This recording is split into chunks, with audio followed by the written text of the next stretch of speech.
As we work our way into the summertime, the Weightless Texas Rig, whether you fish it with a fluke, a Cinco, or some other Texas rig bait, becomes a major player in the fishing world.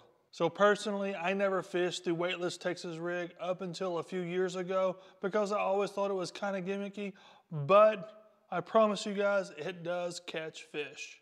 However, there are 4 mistakes that you can avoid to catch even more fish on your Weightless Texas rigs. So in this video, I'm mainly going to focus on fishing with a Cinco, but everything you learn in this video, you can apply to flukes or crawl baits as well. So the first mistake is always picking up the same size bait all the time. And usually the case is big baits catch big fish.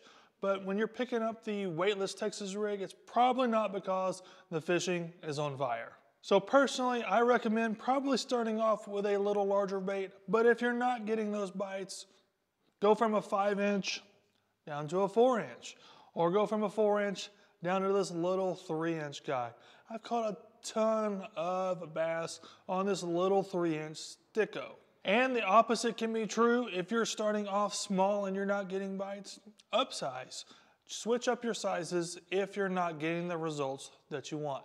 So when you're fishing a Weightless Texas Rig, it has a completely different look than the weighted version. In fact, my opinion is the weightless version looks completely natural versus the weighted version. The weighted version has a little bit more of a robotic movement to it and sudden stops, where this guy continues to move after you apply action. All that being said, most of us happen to stick to one retrieve, and that is a huge mistake. And the most common retrieve that there is out there is the jerkbait method, mostly because of this soft jerkbait or a fluke. This is a really great method of fishing it. You fish it just like you do a jerkbait, a few pops in the water column, let it sink back down, and then a few more pops. However, if that's the only thing you're using, you may be missing out on some bites. A few more fishing methods. One is I like to call the fall and then pop, where you're letting this bait fall all the way through the water column, and then you're lifting up your rod, having a fast pop off of the bottom and repeating that fall method again. Either you're going to get a reaction bite when you pop it up, or you're going to get a bite on the fall. The other 2 methods are very similar to what you would do with a weighted Texas rig. You want to do either small hops on the bottom, where you're moving this bait 3, 4, 5, 6 inches on the bottom and then letting it return to the bottom. Just giving it those small hops, and it being a Weightless Texas Rig, it's gonna look so natural down there. And the last method is to do a slow and steady drag on the bottom. Usually you're gonna do this with your rod angled, and then you're just gonna do this with the reel real slowly.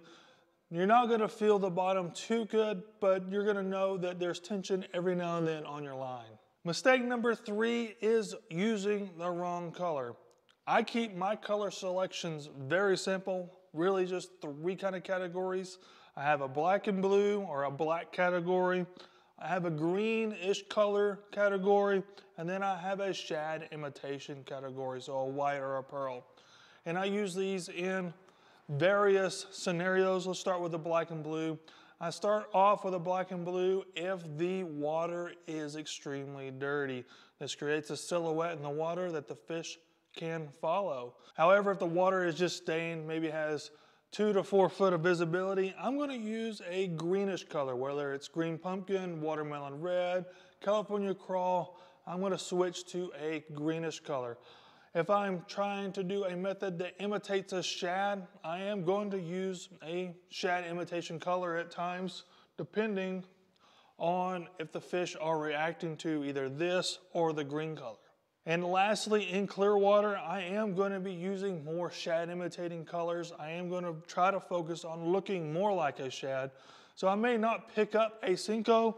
I am very likely to pick up some kind of a fluke and try to mimic that, because if a fish gets a really good look at your bait, they may not bite it because it doesn't look real to them. Overall, those are just general rules that I like to follow. It doesn't mean they're absolute. If you're not getting bites, think about switching to one of the other colors available. So the last and probably most critical mistake that a lot of us make is not thinking about the fall rate of your weightless Texas rig. Now you may be thinking, well, it's weightless, it's not supposed to have a fast fall rate.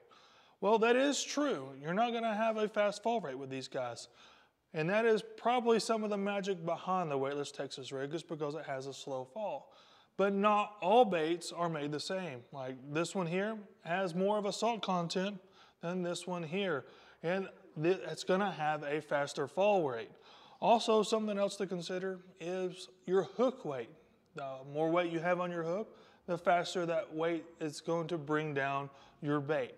So if you're noticing that you're fishing a smaller profile bait, it falls through the water column pretty fast, you got a heavy hook on it, and you switch to a bigger style and that fall rate's slower and you're not getting bites as much, well, think about the fall rate. A few other things to think about that may affect your fall rate is the amount of drag that is on your bait.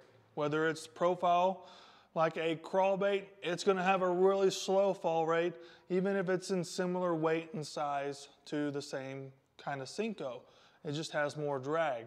If you're using a bigger line size, that is going to create more drag through the water column and slow down your fall rate. Is a slower fall rate better than a faster fall rate, or is a faster fall rate better than a slow fall rate?